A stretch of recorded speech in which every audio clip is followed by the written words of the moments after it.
장기간 치아가 없었던 경우에는 그 주변에 음식을 씹는 근육 자체가 많이 퇴화되어 있는 경우가 있기 때문에 이가 들어갔다고 해서 바로 음식을 편하게 그리고 잘 씹으실 수 없을 수도 있어요.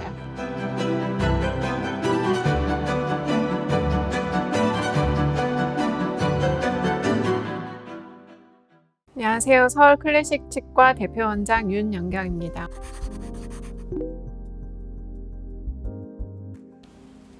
X입니다.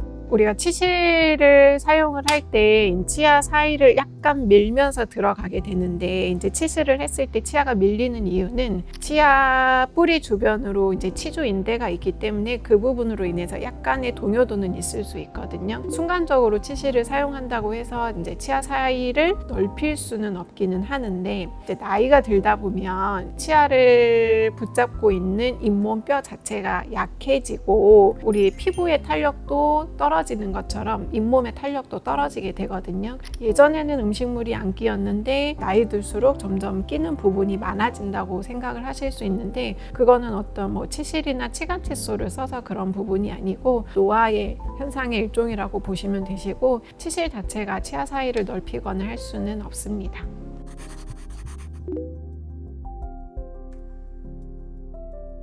X인데, 치아 미백을 하는 원리가 대표적으로 과산화수소를 이용을 해가지고 치아 표면에 적용을 시키면 그 성분이 안에 있는 색소를 분해를 하는 거라고 생각을 하시면 되는데, 미백을 하게 되면 치아의 표면의 다공성 구조를 이용해서 약간 열린다고 생각하시면 되거든요. 미백을 한 직후에는 시린 증상이 나타나기도 하고 찬물이나 또는 뜨거운 거에 약간 민감하게 느끼실 수가 있기는 하는데, 보통 대부분은 이제 초반에 나타나는 현상이고 길어도 일주일 이내에는 정상적으로 돌아오게 되거든요. 치아 미백 자체가 치아 구조를 약하게 만든다고 볼 수는 없기는 하지만은 미백하고 난 직후에는 평상시의 치아 표면의 구조랑은 다르다고 볼 수 있기는 합니다.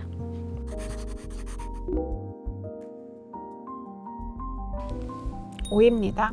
치아가 상실됐을 때 치료할 수 있는 방법 중에서 임플란트가 가장 최선 그리고 적합한 방법이라고 볼 수 있기는 하는데, 나이가 너무 많으시거나 전신질환으로 인해서 기력이 많이 쇠하셨거나 어떤 수술을 감당하시기에는 몸의 상태가 컨디션이 좋지 않은 경우에는 임플란트가 아닌 다른 치료 방법을 선택하셔야 되실 수 있고요. 특히 뇌 관련 질환으로 해서는 혈액순환을 원활하게 하기 위해서 약을 드시는 경우가 많은데, 경우에 따라서는 이제 쉽게 혈전이 생기거나 혈액순환이 문제가 생겨가지고 약을 중단할 수 없는 경우도 계시기는 하거든요. 그런 경우에는 수술이 조금 어려울 수가 있습니다. 그리고 너무 치아를 뺀 지가 오래돼가지고 광범위하게 뼈가 손실된 경우에는 보통은 뼈이식을 통해서 임플란트를 식립을 하기도 하지만, 뼈이식을 통한 방법으로도 극복하기가 조금 어려운 경우, 그리고 특히 이제 위턱 같은 경우에는 이를 빼고 나면은 퇴축되는 정도가 조금 심할 수가 있는데, 그러면서 이제 코 중안면부가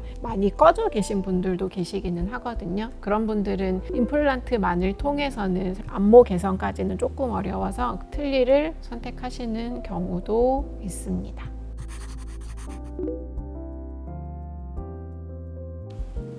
X입니다.